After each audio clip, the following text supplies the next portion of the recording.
WashingTECH. It's going to come down to leaders in business and different organizations making their security programs a priority. Welcome to the WashingTECH Tech Policy Podcast. The latest tech law and policy news and brightest tech law and policy experts wherever you are. So you can stay informed, on the move, in less time. From Washington, D.C., it's the WashingTECH Tech Policy Podcast. With Joe Miller. Joe Miller. Facebook says it will continue letting politicians micro-target audiences with misinformation. This is despite the fact that a cybersecurity firm now reports that Russia hacked into the Ukrainian company at the center of Trump's impeachment. Who's accountable here? And Sherrod DeGrippo is my guest. Hey everybody, the New York Times reported Monday that Russia's infamous main intelligence unit, formerly known as GRU, which is accused of working closely with Cambridge Analytica to interfere with the 2016 presidential election, hacked into the emails of Burisma, Ukraine's largest natural gas producer, which is at the center of President Trump's impeachment. Former Vice President Joseph Biden's son, Hunter Biden, served on Burisma's board from 2014 until his term expired last year, a position for which Biden was compensated up to $50,000 per month. The articles of impeachment against Trump allege that Trump bribed Ukrainian President Volodymyr Zelensky by conditioning the $391 million in military aid already earmarked for Ukraine on Ukraine's investigation into Trump's unsubstantiated claim that Hunter Biden engaged in malfeasance during his time on Burisma's board. Both the Ukrainian prosecutor who said that he saw no wrongdoing by Biden and the Ukrainian prosecutor who replaced him issued a joint statement in October of last year stating that they did not find any evidence of wrongdoing by Biden. The security firm Area 1 reports that Russian hackers conducted a phishing operation in which they created pages that appeared to be Burisma internal pages and tricked employees into entering their usernames and passwords, which gave the Russians access to Burisma's network. It is not clear what information they obtained, but officials believe the hack was intended to find embarrassing information about Hunter Biden, given its timing amidst the impeachment investigation, as well as reports by the New York Times that Russian spies are conducting operations on the ground to gain access to Burisma in the physical world in order to achieve the same goal. Most Republicans in Congress currently deny that Trump should be removed from office, and 0 Republicans in the House voted for the article's impeachment to move forward. Despite these new revelations, Facebook persists in maintaining its corrosive political advertising policies, including the policy which allows politicians to micro-target false statements in their political ads. The company says it will soon allow users to limit the political ads they see and offer more details about the ads.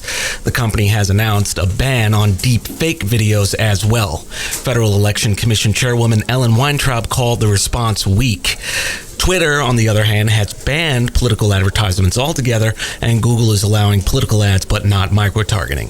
Despite concerns raised by major civil rights groups over the last few years about the discriminatory effects of AI bias, and research showing the discriminatory effects of AI in determining things like creditworthiness, making hiring decisions, and many other areas, the White House released a set of AI regulatory guidelines during the Consumer Electronics Show last week, which take a relatively hands-off approach to addressing discrimination in AI.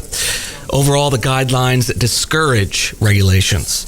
Consider this phrase on page 5 of the guidelines. Quote, when considering regulations or non-regulatory approaches related to AI applications, agencies should consider, in accordance with law, issues of fairness and non-discrimination with respect to outcomes and decisions produced by the AI application at issue.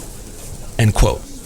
What the White House is saying here is that agencies should consider, it's optional, the outcomes and decisions produced.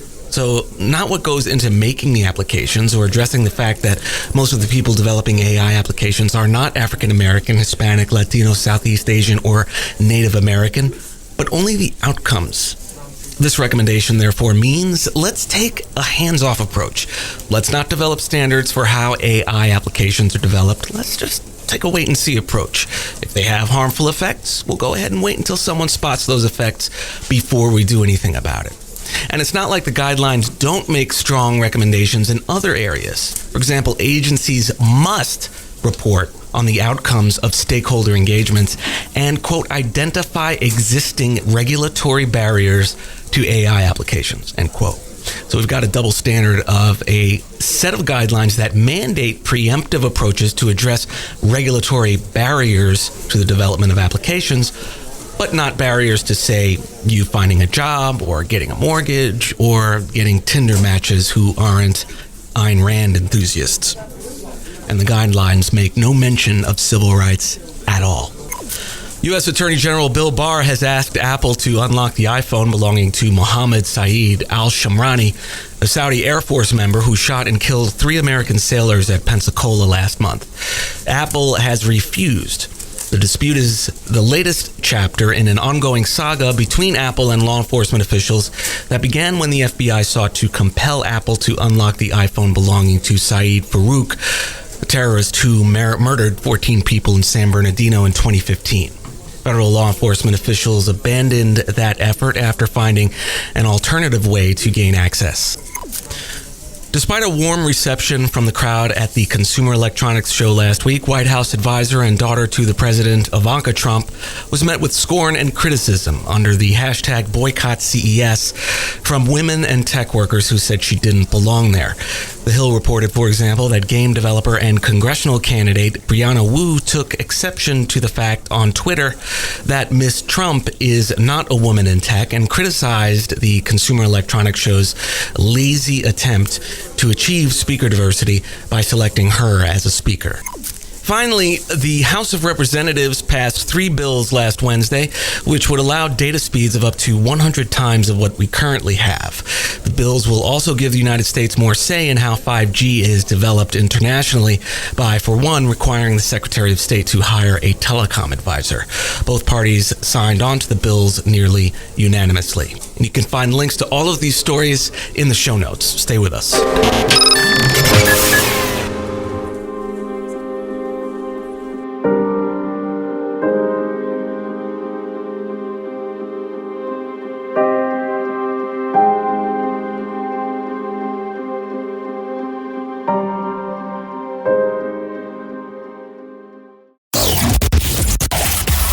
Policy is global policy.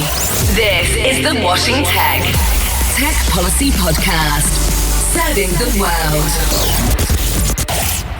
My guest today is Sherrod DeGrippo, Senior Director of Threat Research and Detection for Proofpoint. She leads a worldwide malware research team to advance Proofpoint threat intelligence and keep organizations safe from cyber attacks.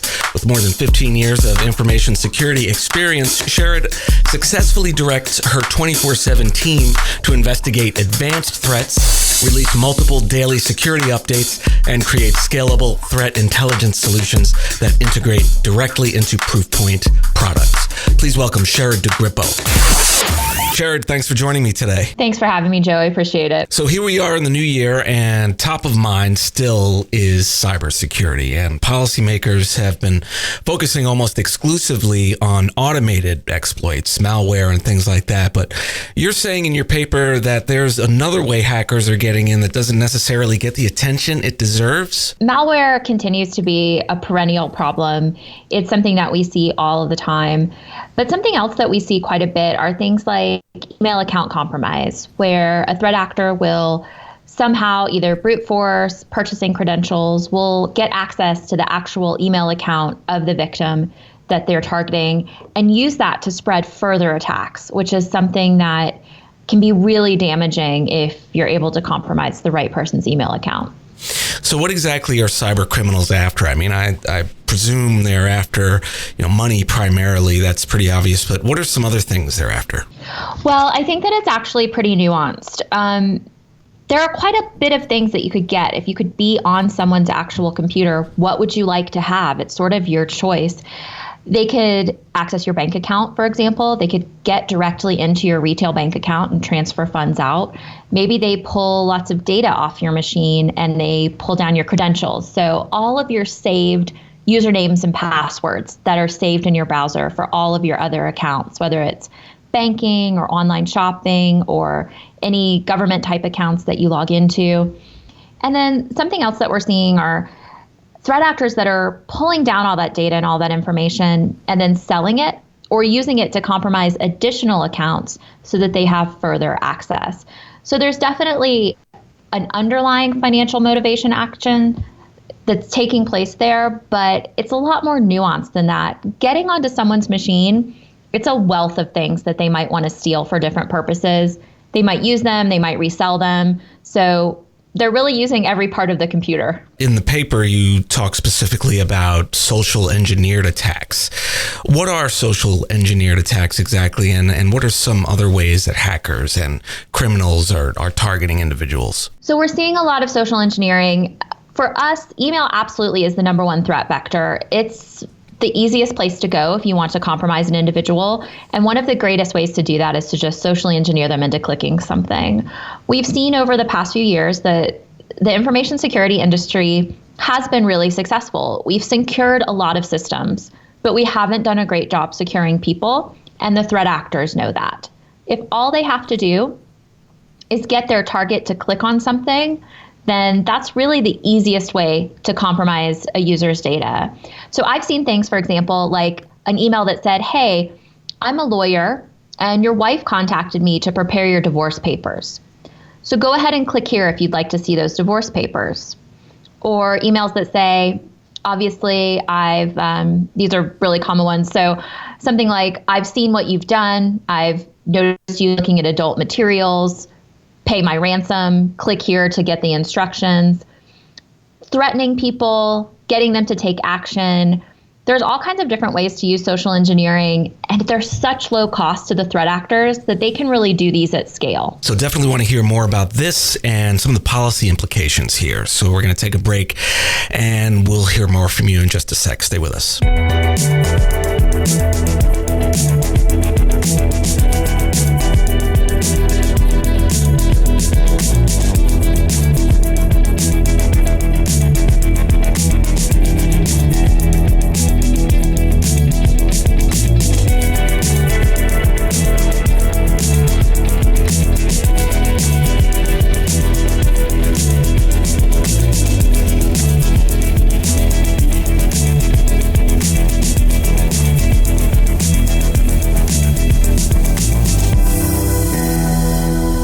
What are the key findings, Sherrod, that policymakers should take away from this report? And what kinds of issues are we not thinking about that legislation might be able to address? That's a great question. So I think that the key takeaway is typically always going to be that our systems have really come up in maturity in terms of the way that they're secured, but our people haven't. We have to really think about it from that people-centric angle of, are we protecting the people? The data is what people access. So if you protect the person, if you protect the identity, then you're also protecting that data. And that's really important. I think policymakers need to understand that the cost for these attacks continues to go lower and lower and lower. Sophistication is not required. Technical skills aren't always required.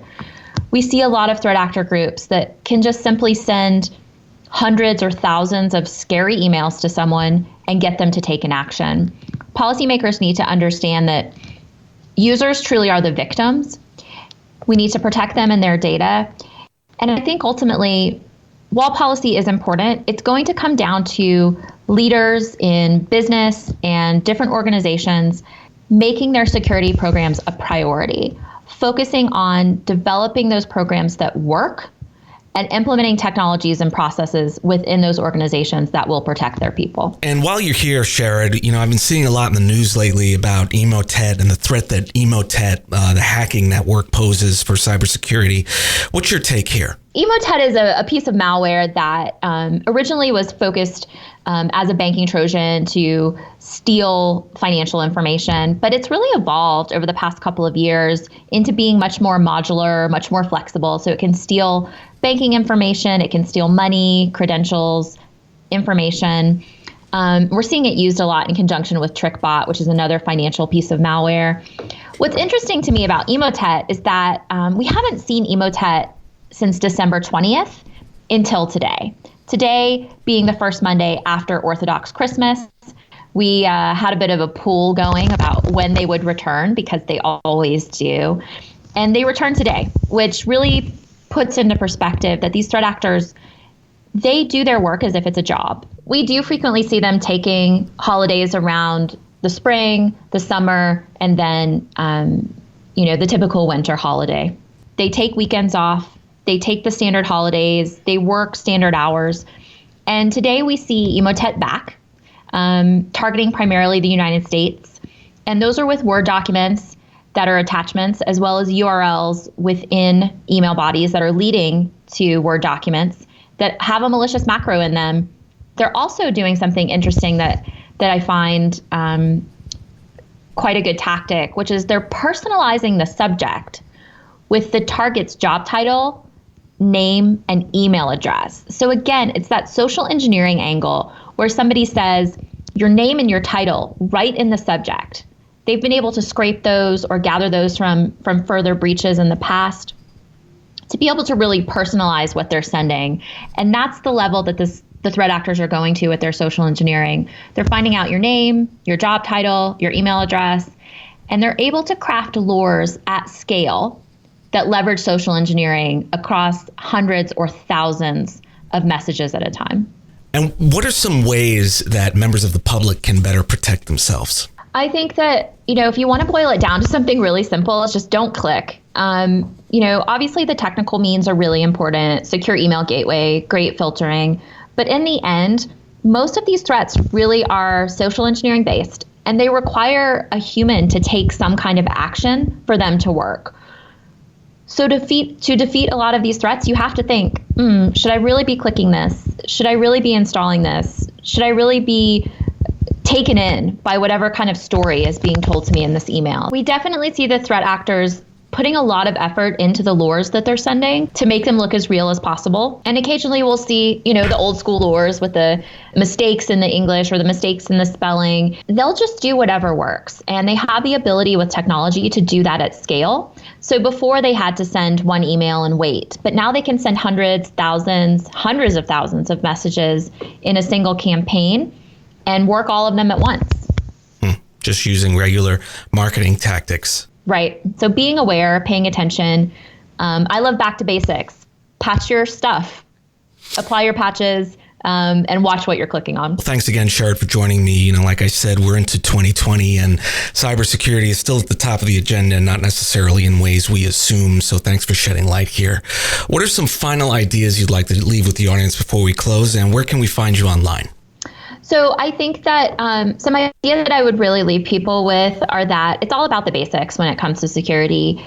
Applying your patches, not clicking on things you shouldn't click on, and across the board for security program creators, our CISOs out there, those who are making choices, focus on your security program, be smart about it, educate your users, and have sympathy for them. Ultimately, we have to have empathy for our users because they are the victims, and we don't want to punish them for doing their job or for thinking that they're helping someone out. We want to protect them from that. And you can find me on Twitter. My Twitter is @Sherrod_IM. And you've been listening to Sherrod DeGrippo, Senior Director of Threat Research and Detection at Proofpoint. Sherrod, thanks for joining me. Thanks a lot, Joe. Have a good one. That concludes episode 215 of the podcast. Thanks so much for listening. If you like what we do here, we'd love to hear from you. Please take a moment, head over to Apple Podcasts, give it a review. It helps others know what they can expect from the show and really helps us out. Thanks again for listening, and I'll see you back here next week. Take care.